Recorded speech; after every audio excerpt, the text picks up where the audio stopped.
Paano mo sinusuri ang sarili mong kakayahan na maiwasan ng identity fraud matapos mo itong maranasan? Ayun, gaya ng sinabi ko kanina, maging mapanuri bago magbigay ng mga vital information, mga basic information, at dapat kilalanin o alamin kung tama ba yung link na nakikita sa mga advertisement sa social media, i-double check kung meron ba sila talagang kakayanan na magbigay ng mga ganong promo o mga ano sa tao. Yun. Maging aware. Number 2 po, ma'am. Maaari mo bang ilarawan ng isang pagkakataon kung kailan naramdaman mong may kumpiyansa kang mapipigilan na mangyari muli ang identity fraud? Ano ang nagbibigay sa iyo ng kumpiyansa mo? Ayun, yung naging karanasan ko na naging biktima ng fraud.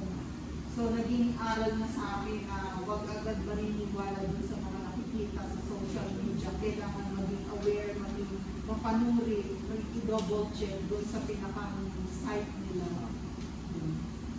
Number 2 po. Maaari mo bang ilarawan ang mga hamon o limitasyon na kinakaharap mo sa pagsubok na panatiling ligtas ang iyong personal na datos? Oo.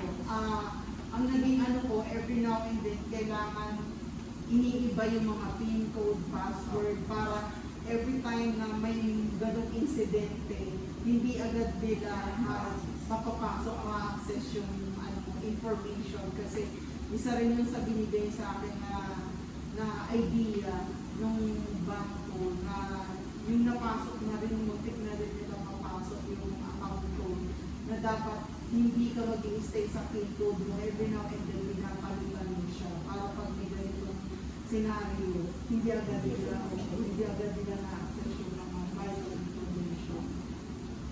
Number 4 po. Paano ka karaniwang tumutugon kapag may nakikita ka kahinahinala online o sa mga mensahe?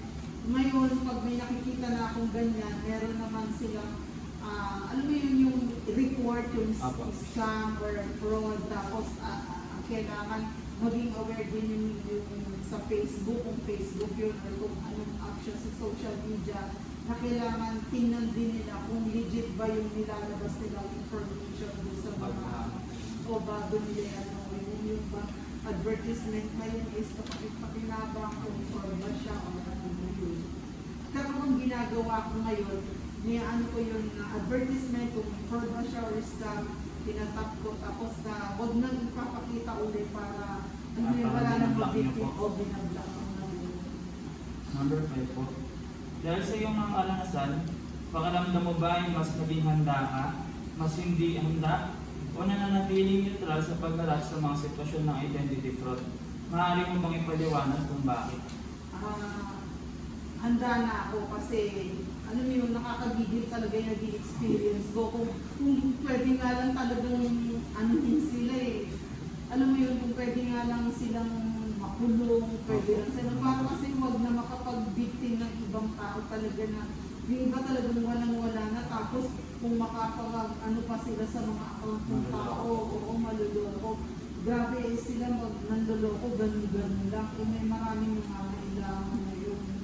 Kung pwede nga lang talaga, kaya inano ko na mag-report sa barangay, mag-report sa PNP para maging ano na yung awareness ng ibang tao. Oo. Para magbigay din ng ano mo yun, ng hint o ng idea kung paano may nangyayari din. Thank you po.